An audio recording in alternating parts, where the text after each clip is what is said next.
LEGO and Formula One partnership was announced on September 14th, 2024, and with it we have seen a plethora of new sets from City, Technic, and a lot of speed champions. And with many more to soon be released, I thought it would be fun to go and make predictions on the future of LEGO Formula One sets across all the themes and see how many we could get right. Before I start, remember at 5,000 subscribers, I'll be giving away these 3 sets to 3 lucky winners. Let's start off with LEGO City.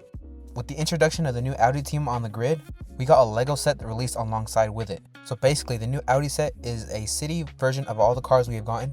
The design stayed the same, unlike the Speed Champions where they changed it to have the 2026 regulations.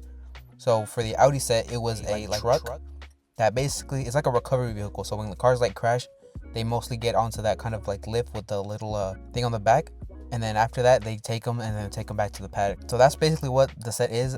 But what could be missing is the new Cadillac team. We still don't have a Cadillac City set, and all the sets have a scene with them. They're all attached to a scene. Like the V-Carb and Sauber were a starting line. The Aston Martin and Red Bull were a truck that carries into the races. The Ferrari set was a pit stop, and then a battle between Haas and a Williams car. So we have seen all these kind of little scenes, but what we haven't gotten yet is a safety car. Now I think they should make the Cadillac F1 set with the safety car, because I think that's the only one that will be missing. But then again, I don't want people to think that, Cadillac's a new team, so they're going to crash all the time, and that's why they need the safety car or something like that. But then again, the Audi got the truck, so who knows. Speed Champions. For Speed Champions, I think they're going to make the Cadillac car, of course, but they're going to make it the same with the Audi, where it's just going to be released sometime later. I still think they're going to make it at some point, but I don't think they'll make all the cars in the new regulations yet. Maybe not for another few years. Because then again, we still got we got so many Speed Champions Formula One sets that people are actually getting upset. Additions. I'm sure if you've seen the new Leclerc and Hamilton helmets, and if not, then I'll just throw them on the screen. Spoilers, just in case you didn't know, we're also getting a Max, Alonso, and a Senna helmet with a Piastri helmet rumored in there too. Now, obviously, we got to think about the next ones, and I think that'll be Lando Norris. He's the recent reigning world champion. I don't know if they're gonna put the Monster logo. I think it might be the Max, where I think the Max and then Norris will be 18 plus because of the Red Bull branding, and then Lando Norris has the Monster logo on his helmet. And then I also think that when they make the Senna helmet, they're also gonna give it the Schumacher 2004 Formula One car. Speaking of Schumacher, I think we're also going to get one of his helmets eventually, but they're going to have all the Marlboro logos written off of them. But I think that the people that made these sticker sheets, the replacement sticker sheets that does have all the correct logos, I think they're going to do the same thing if they were to make a Schumacher helmet, so that's good for them. My wild card is Carlos Sainz. I don't know. I just think they're going to make Carlos Sainz helmet at some point too, and an Albon, but again, this is a new line, so who knows if they're actually going to sell well. I hope they do. Now for Technic, another spoiler is that we're getting Aston Martin as the new Technic car, but it will be the AMR 26 from the new regulations, basically the 2026 version. In the McLaren preview, I talked about how they'll most likely change the tires when they make these kinds of sets for the new regulations. That's why I think the McLaren had the wrong size tires, because they were going to make a new mold just for that car, and then since they're not going to make those cars anymore after that, they could have also had them for the Red Bull and the Ferrari to begin with, but that's only a tire mold that they were only going to use 3 times. While these new ones, if they weren't to make a new mold for this new regulation car, they can make them for all the remaining ones that are needed, and then most likely they did with the other McLaren, where eventually they're going to remake it where it has a new livery, so eventually they'll all be this size and we'll get all the cars with the correct wheels. But then again, it's Lego, so who knows if we're actually going to see that, if they're actually do that, or we're just going to get the same size tires for the front and the back, knowing Lego. After the AMR 26, I think we're going to get the Williams FW48. The Haas and Alpine sets have already been made with other brands, so I think they're going to hold off of them until then. But they're also last season's cars, so who knows. With this new regs, I feel like they're just going to make all the old other teams first, and then they're going to remake the top 4 teams.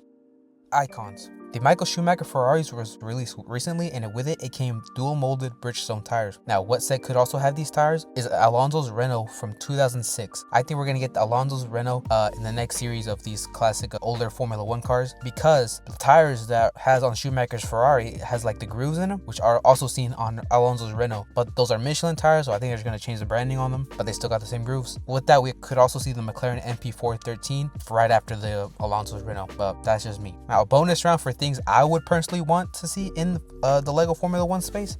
and that is the collectible minifigures of all the drivers. We were definitely bamboozled having just a little like blind little cars. We could have definitely just gotten drivers like we've seen with the new Leclerc and Hamilton helmets, but I guess having the likeness of a driver is kind of harder to have since they are a real person. They're not a character that like Marvel or Star Wars or something. We have kind of like those weird like German blind figures before. I remember that, but I feel like F1 is more like global than like a German team. I'm not trying to offend anyone, I'm just saying.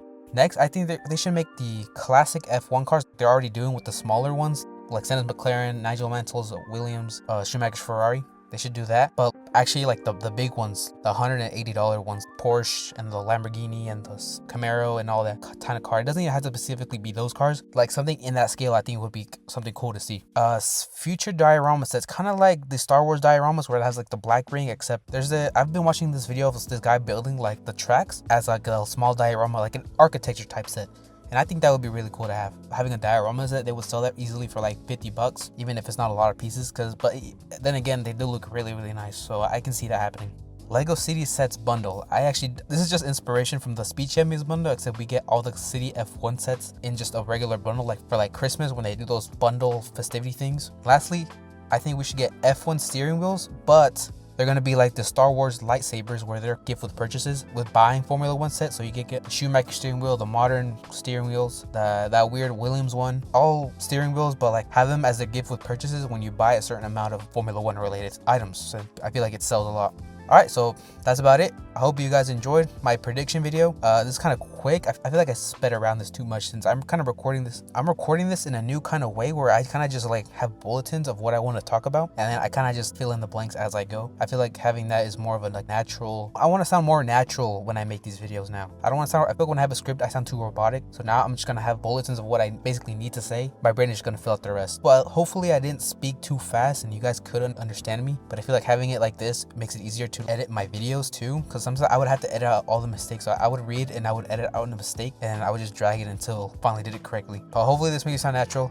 Hope you guys enjoyed. Remember to subscribe to Nixic Bricks so we can give away these sets so we can get 1 billion subscribers. That's it for me, and I'll see you on the next one. Bye bye.